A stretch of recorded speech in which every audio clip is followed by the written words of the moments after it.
Bismillahirrahmanirrahim. Today's topic of discussion is ethics. So let's talk about ethics. So next important principle is beneficence. Beneficence means that physician must act in the best interest of the patient. इसका मतलब है do good. You have to do good. But this clashes with the autonomy.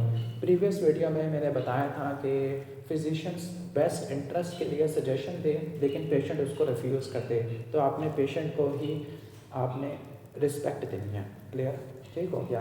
This is usually superseded by autonomy, मतलब patient के पास right है कि वो अपने इंटरेस्ट के खिलाफ डिसीजन ले सकता है, अल्लाह से अनटिल उसके पास डिसीजन मेकिंग कैपेसिटी है या नहीं। मतलब patient can decline life saving medical care, just like एक प्रेग्नेंट फीमेल है, she does not want C section but she understand that कि सी सेक्शन को रिफ्यूज़ करने की वजह से उसका जान जा सकती है, लेकिन फिर भी वो सी सेक्शन को रिफ्यूज़ करती है।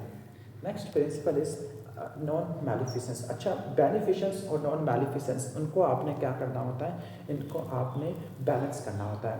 बेनिफिशंस में आपने पेशेंट्स की भलाई की बात करनी है, नॉन मैलिफिसेंस के अंदर नुकसान नहीं पहुंचाना। क्लियर? ठीक हो गया। अब कोई भी प्रोसीजर करते हैं ना, तो उसके रिस्क होते हैं और कोई ना कोई बेनिफिट्स होते हैं। If benefits are greater than risk तो आपने प्रोसीड करना है। अगर रिस्क अगर ज़्यादा है तो फिर आपने क्या करना है, आपने इसको अवॉइड करना है। This is called non maleficence. ठीक हो गया। कभी कभार ऐसा होता है कि दोनों चीज़ें एग्जिस्ट कर रही होती है, तो आपने बेनिफिशंस को, पेशेंट के कंफर्ट को प्रायोरिटाइज करना है।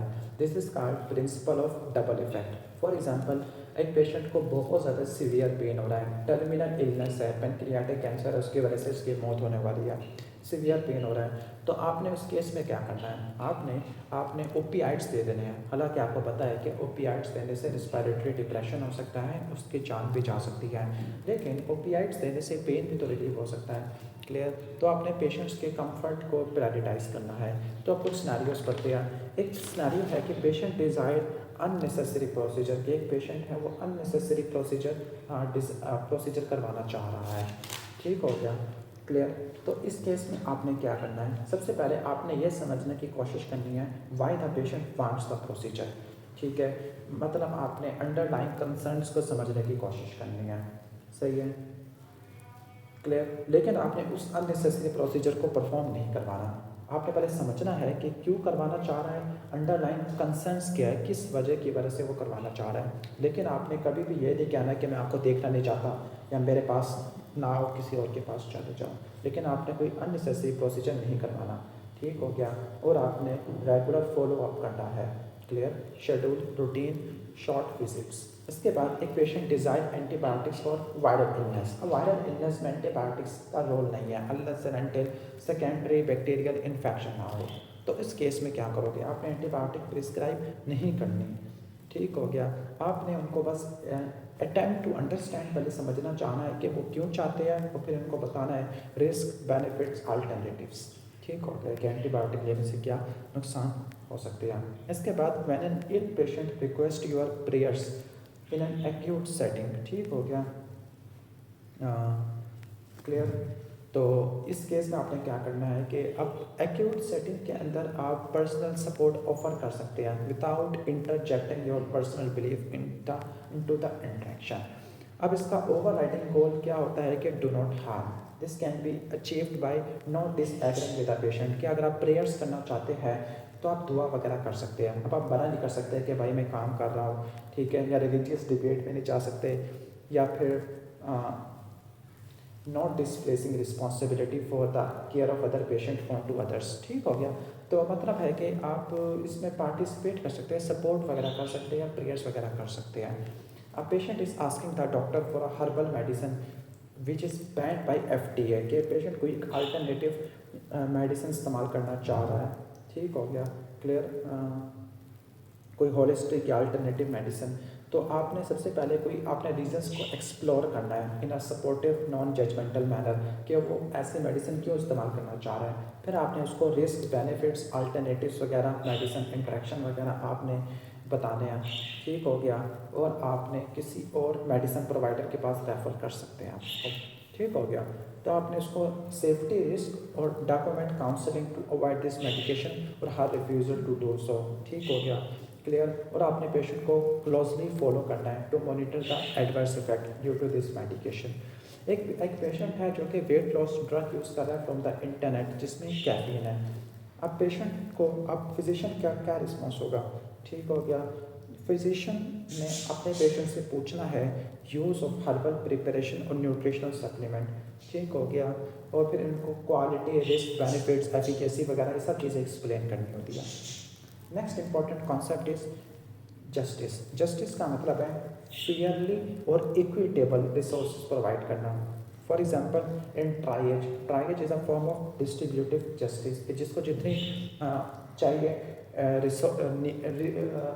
नीड बेस्ड रिसोर्सेज आपने प्रोवाइड करने हैं, क्लियर, ताकि सबको फेयरली ट्रीटमेंट मिल सके। जो अनस्टेबल पेशेंट है आपने उसको ज़्यादा प्रेफर देना, जो स्टेबल पेशेंट है आप उसको लीव कर सकते हैं। Next is decision making capacity.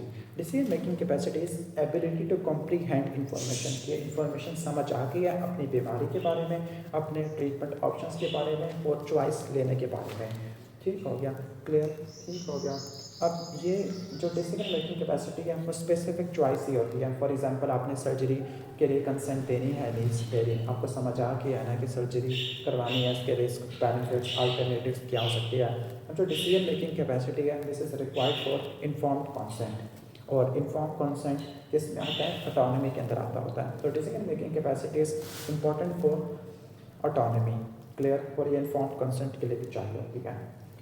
अब इसके लिए दो इंपॉर्टेंट टर्मिनोलॉजी है, कैपेसिटी और competency. Competency is determined bye जज, लीगल एक्नॉलेजमेंट है। Capacity is determined bye physician, clear, ठीक हो गया। तो कॉम्पिटेंसी क्या है, लीगल जजमेंट होती है, क्लियर, ठीक हो गया। कोर्ट या जज ही कर सकता होता है। क्लिनिशियन सिर्फ और सिर्फ डिसीजन मेकिंग कैपेसिटी देख सकते हैं। फॉर एग्जांपल एक अडल्ट है जो अलर्ट है, मेंटली हैंडीकैप नहीं है, तो उसके पास कैपेसिटी है कि वो अपने मेडिकल प्रोसीजर के बारे में समझ सके। अब एक एग्जामिनेशन करते हैं, mini mental state examination, clear. अगर मिनी मेंटल स्टेट एग्जामिनेशन 20 से नीचे है इसका मतलब है कॉग्निटिव इम्पेयरमेंट है। लेकिन ये टेस्ट का अकेले ही हम डिसाइड नहीं कर सकते कि पेशेंट के पास डिसीजन मेकिंग कैपेसिटी नहीं है, आपको और एविडेंस भी चाहिए। अब requirement for decision making capacity, patient minor नहीं होना चाहिए, 18 साल से ऊपर होना चाहिए, या लीगली इमेंसिपेटेड। कुछ ऐसे माइनर्स हैं 15 साल से ऊपर वाले जो लीगली इमेंसिपेटेड होते हैं। कौन से माइनर जो लीगली इमेंसिपेटेड होते हैं, ऐसे माइनर्स जिनकी शादी हो चुकी है, सेल्फ सपोर्टिंग है, मिलिट्री में काम करते हैं, या उनके बच्चे हैं, this are called legally emancipated. या कुछ पार्शियल इमेंसिपेटेड है जिसमें कंसेंट की जरूरत नहीं पड़ती। For example contraception, sexual track infection, prenatal care, drugs related या इमरजेंसी ट्रॉमा, इनसे रिलेटेड। अब जो डिसीजन है this is not clouded by mood disorder. मतलब अगर पेशेंट को मूड डिसऑर्डर है दैट डज नॉट मीन कि उसके पास कैपेसिटी नहीं है, yes they have capacity. Number 3, no altered mental status. No altered level of consciousness should be present, like intoxication, delirium या psychosis नहीं होना चाहिए, active psychosis वगैरह नहीं होना चाहिए, क्लियर। अब assessment of decision making capacity है तो मैंने इसके 4 कंपोनेंट्स बताए थे, understanding, appreciation, reasoning, expressing our choice. सबसे पहला है कम्युनिकेशन, कम्युनिकेट आवर चॉइस, कि patient is able to clearly indicate preferable treatment option, कि वो इंडिकेट कर सके प्रेफर्ड ट्रीटमेंट ऑप्शन। अंडरस्टैंड, कि पेशेंट समझ सके अपनी कंडीशन और ट्रीटमेंट ऑप्शन के बारे में। अप्रिशिएट कॉन्सिक्वेंसेस, के क्या कॉन्सिक्वेंसेस हो सकते हैं, ठीक हो गया, क्लियर। इसके बाद rational given for a decision, कि डिसीजन किया ये मैंने क्यों किया, रिस्क, बेनिफिट्स, अल्टरनेटिव्स को देखकर। Next is intellectual disability. अब इंटेलेक्चुअल डिसेबिलिटी के 2 काज होते हैं, inherited cause is fragile syndrome, sporadic cause is down syndrome. Does not automatically preclude decision making capacity. That means कि अगर किसी को मूड डिसऑर्डर है या इंटेलेक्चुअल डिसेबिलिटी है या मेंटल इलनेस है, this are not exclusion criteria unless and until कि उनकी कैपेसिटी ख़राब हो चुकी है डिसीजन मेकिंग कैपेसिटी की। अब जो डिसेबल्ड पेशेंट है must meet usual presentation requirements के, वही है अंडरस्टैंडिंग, एप्रिसिएशन, रीजनिंग वाली सारी चीज़ें हैं। उम्मीद है कि समझ आ गया होगा। Next is legal guardian, clear.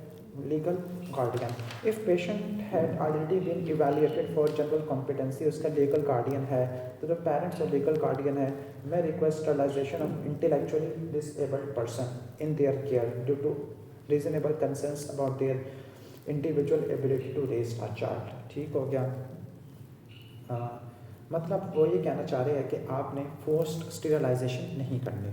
ठीक है, मतलब है कि अगर पेशेंट को आपने इवेल्युएट कर लिया है जनरल कॉम्पिटेंसी के लिए, ठीक है, लेकिन फिर भी इंटेलेक्चुअली डिसेबल्ड पेशेंट है, उसका आपने स्टरलाइजेशन के लिए पेरेंट्स या लीगल गार्डियन की ज़रूरत चाहिए होती है because of their ability to raise a child. Clear.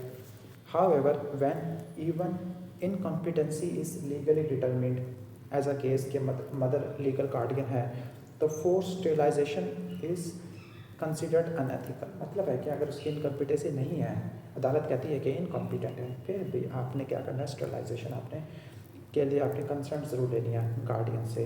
जो इनवॉलेंट्री स्टेलाइजेशन है, this violates a woman right to privacy, her reproductive rights और हर बॉडीली इंटीग्रिटी। ठीक हो गया कि अगर आप इनवॉलेंट्री स्टेलाइजेशन करोगे ना, तो आपने वुमेन के राइट्स को वायलेट किया है।